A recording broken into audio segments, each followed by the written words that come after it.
Mosaic, a daily news program from Link TV, presents a selection of news reports from independent and state-controlled broadcasters from throughout the Middle East.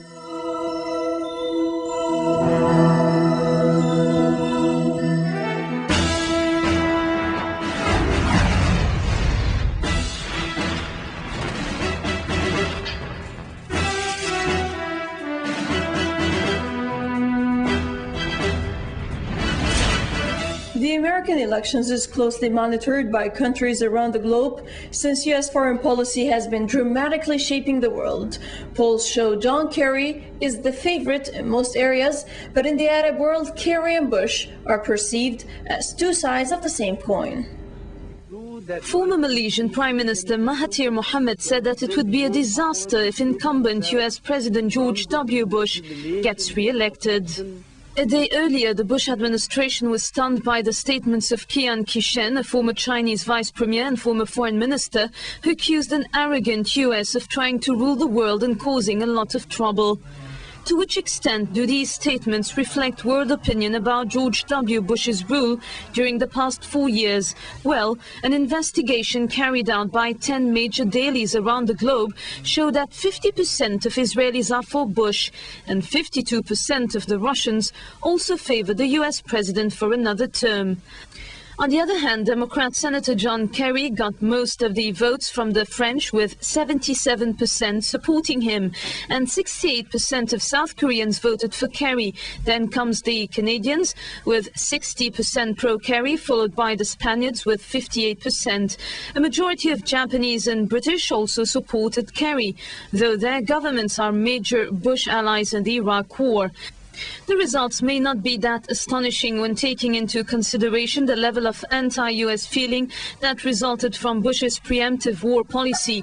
The sentiment is at its highest level in the Arab world, and consequently Kerry often comes out on top in local straw polls. He's seen as the candidate with the less aggressive policies, or at least as the sole alternative to a man whose unpopularity in the Arab world is matched only by Israeli Prime Minister Ariel Sharon.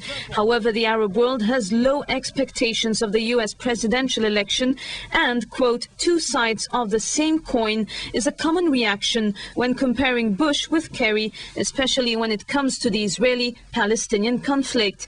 The Syrian daily Tishreen said the two candidates had the same passion for Israel and that nothing will change in the U.S. strategic fundamentals at the White House. For its part, the Lebanese daily As-Safir said the two candidates are in total harmony when it comes to supporting the policies of the Likud party headed by Sharon. With so much U.S. intervention in the affairs of others, it would be more democratic for non-Americans, mainly Arabs, to take part in the U.S. elections.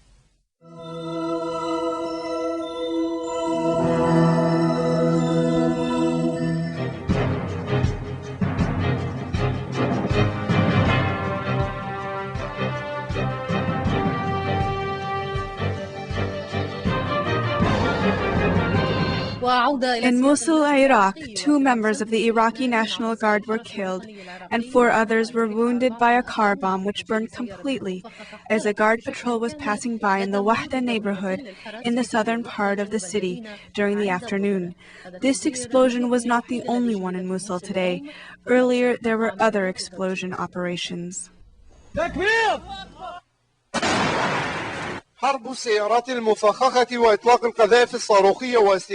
Al-Mosul, this is a war of car bombs, missile attacks, targeting foreign and Iraqi trucks, killing drivers, civilians, members of the Iraqi police and National Guard. All these operations have compelled the governor of Al-Mosul to seek support from the Iraqi interim government to send emergency response forces to the city before it transforms into a second Fallujah and out of control. As these forces were arriving, there was a car bomb attack on a main street used by civilian vehicles. This car exploded as a patrol unit was passing by, killing 1 civilian and injuring 9 others, among them 7 military officers. Nearby cars were also damaged by the explosion. General Rashid al-Fallah survived this operation. He thinks that he was the target of this attack. Yes, of course we were the target, but thanks and praise to God, we survived. They will receive medical care quickly.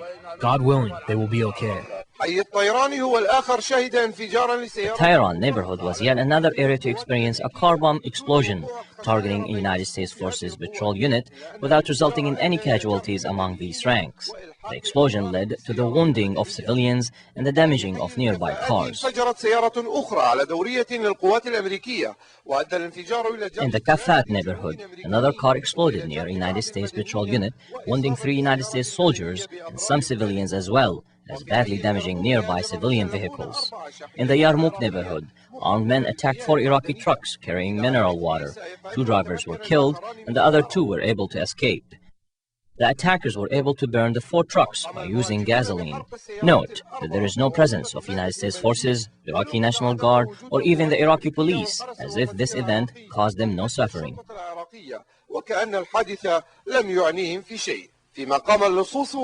Meanwhile, looters and thieves used the opportunity to steal what was left on the trucks and the boxes of mineral water.